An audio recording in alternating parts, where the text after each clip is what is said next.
Hi everyone, नमस्कार मेरे प्यारे भाइयों एवं बहनों। आप सभी का अपने इस यूट्यूब परिवार VS द विजन पॉइंट में बहुत बहुत स्वागत है।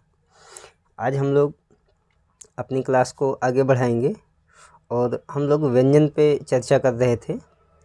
तो व्यंजन के बारे में हम लोगों ने काफ़ी कुछ सीख लिया कि आखिर व्यंजन कहते किसे हैं, और इस व्यंजन में हम लोग लगभग स्पर्श व्यंजन के बारे में समझ गए।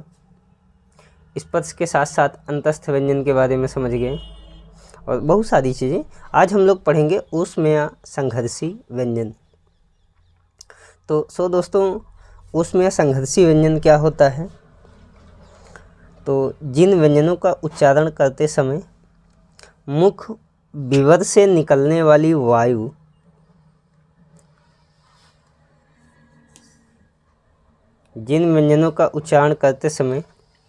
मुख विवर से निकलने वाली वायु संघर्ष या घर्षण करते हुए निकलती है, उन्हें ऊष्म या संघर्षी व्यंजन कहते हैं। ठीक है, मतलब ये है कि इन व्यंजनों का उच्चारण करते समय हमारे मुख विवर से जो वायु निकलती है वो घर्षण करते हुए यानी कंपन करते हुए निकलती है। तो इसका मतलब ये है कि जो ऊष्मेय संघर्षी व्यंजन है, इसमें सादे व्यंजन तो नहीं आएंगे, केवल वही व्यंजन आएंगे जिसका उच्चारण करते समय वायु घर्षण करते हुए निकलती है। तो अब इसमें कौन कौन से व्यंजन शामिल होंगे हम इसको देख लेते हैं, लेकिन इसके पहले थोड़ा सा हम समझ लेते हैं कि ये जो ऊष्मेय संघर्षी व्यंजन है, इस व्यंजन के कई सारे नाम हैं। जैसे यहाँ पे नोट करके लिखा गया है कि ऊष्मेय संघर्षी व्यंजन को काकल्य वर्ण भी कहते हैं। अच्छा, और काकल्य वर्ण के साथ साथ इसी को अगर हम लोग और समझने का प्रयास करें तो इसी को उदस्थ वर्ण भी कहते हैं। इसी को स्वतंत्र और सूर्य वर्ण की भी संज्ञा दी जाती है। तो कभी एग्जाम में क्या होता है कि पूछ लेता है कि निम्नलिखित में से काकल्य वर्ण किसे कहते हैं, तो ऊष्मेय संघर्षी व्यंजन को, या निम्नलिखित में से कौन सा काकल्य वर्ण का उदाहरण नहीं है, तो उसमें यही जो ऊष्मेय संघर्षी व्यंजन होते हैं, 3 इसमें से देगा, एक कहीं बाहर से रख देगा। ठीक है, और आगे समझते हैं। ये जो ऊष्मेय संघर्षी व्यंजन है, इनकी कुल संख्या कितनी होती है भाई? तो इनकी कुल संख्या होती है 4। कौन कौन? सा और हा।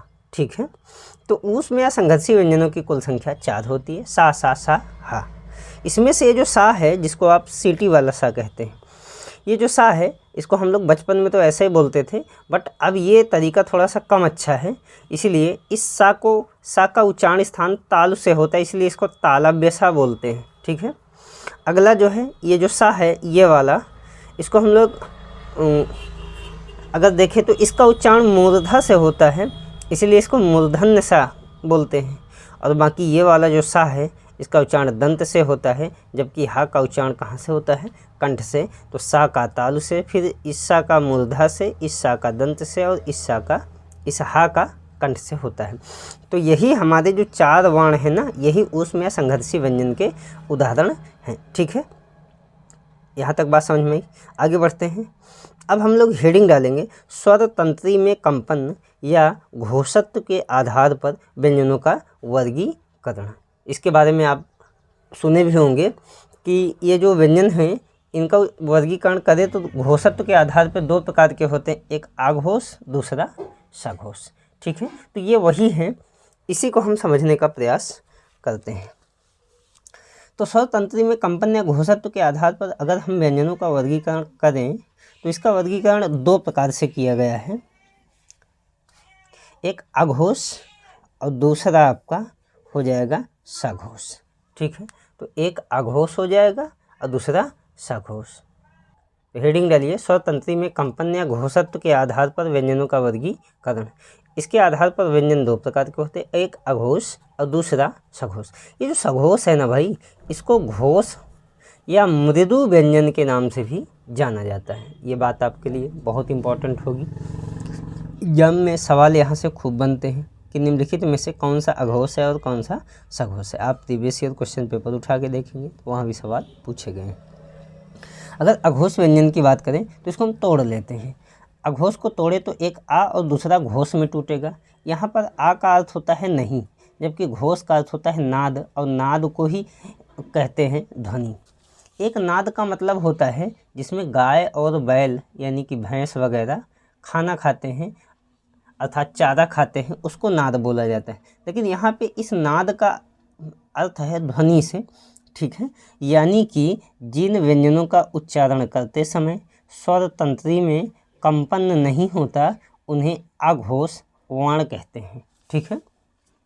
अघोष वर्ण किसे कहते हैं? जिन व्यंजनों का उच्चारण करते समय स्वर तंत्री में कंपन नहीं होता। अच्छा, अभी जो अघोष वर्ण है अगर इसको हम समझें तो अघोष वर्ण कौन कौन से हैं, तो यहाँ पे एक चीज़ याद करना है, 112 अघोष, ठीक है, 12 अघोष, यहाँ पे हमको ध्यान देना है 12 अघोष। अच्छा, 12 अघोष का मतलब यहाँ पे ये जो एक है एक दो है, ठीक है। इस एक की बात करें तो इसका मतलब ये है कि प्रत्येक वर्ग का पहला अक्षर, और इस दो का मतलब है प्रत्येक वर्ग का दूसरा अक्षर। और आपको पता है कि हम लोग स्पर्श व्यंजन जब पढ़ रहे थे तो उसी स्पर्श को हम लोग वर्गीय व्यंजन भी कहे थे, ठीक है। वर्गीय इसलिए क्योंकि ये जो व्यंजन है ये कई वर्गों में यानी कि अलग अलग वर्गों में विभाजित होते हैं। जैसे का वर्ग में का, खा, गा, घा और अंग आता है। तो इसमें कहा गया कि प्रत्येक वर्ग का पहला और दूसरा अक्षर, जैसे अगर का वर्ग की बात करें तो का और खा, इसके अलावा चा वर्ग की बात करें चा और छा, टा वर्ग की बात करें टा और ठा, जबकि ता वर्ग की बात करें ता और था, जबकि पा वर्ग की बात करें तो पा और फा शामिल होते हैं। इसके साथ साथ इसमें तीनों सा यानी कि तालव्य सा, मूर्धा सा और आपका दंत सा आता है, ठीक है।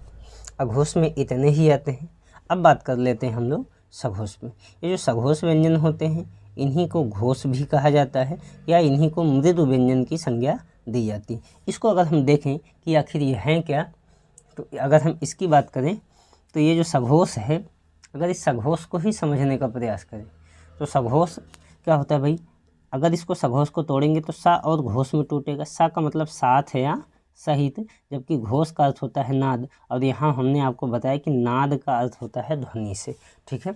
इसका मतलब सघोष की परिभाषा क्या होगी?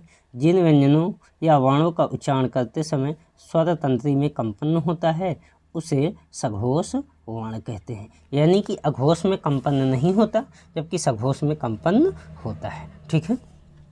और आगे बात कर चलिए, जिस प्रकार से अघोष में प्रत्येक वर्ग का पहला और दूसरा वर्ण अघोष होता था, उसी प्रकार से सघोष की बात करें तो प्रत्येक वर्ग का तीसरा, चौथा और पांचवा जो वर्ण होगा वो सघोष कहलाएगा। अगर हम इसकी बात करें तो इसमें गा, घा, अंगा आएगा। इसके अलावा चा वर्ग में जा, झा, यहाँ आएगा। टा वर्ग की बात करें तो डा, ढा, अणा आएगा। ता वर्ग की बात करें तो दा, धा और ना आएगा। जबकि पा वर्ग की बात करें तो फा, बा, भा और मा आएगा। ये तो है ही है। इसके साथ साथ यहाँ पे और क्या आएगा? या, रा, ला, वा और हा भी शामिल होंगे, और इसके साथ साथ हमारे सभी स्वर शामिल होंगे, जैसे आ, दीर्घ अ, ई, दीर्घ ई, उ, दीर्घ उ, री, ए, आए, ओ और आओ, इतने शामिल होंगे। तो उम्मीद है कि आप लोगों को अघोष और सघोष समझने में किसी भी प्रकार की कोई कठिनाई नहीं होगी। तो आज हम लोग यहीं तक देखेंगे, बाकी की चर्चा हम लोग अगले क्लास में करेंगे। बहुत बहुत धन्यवाद।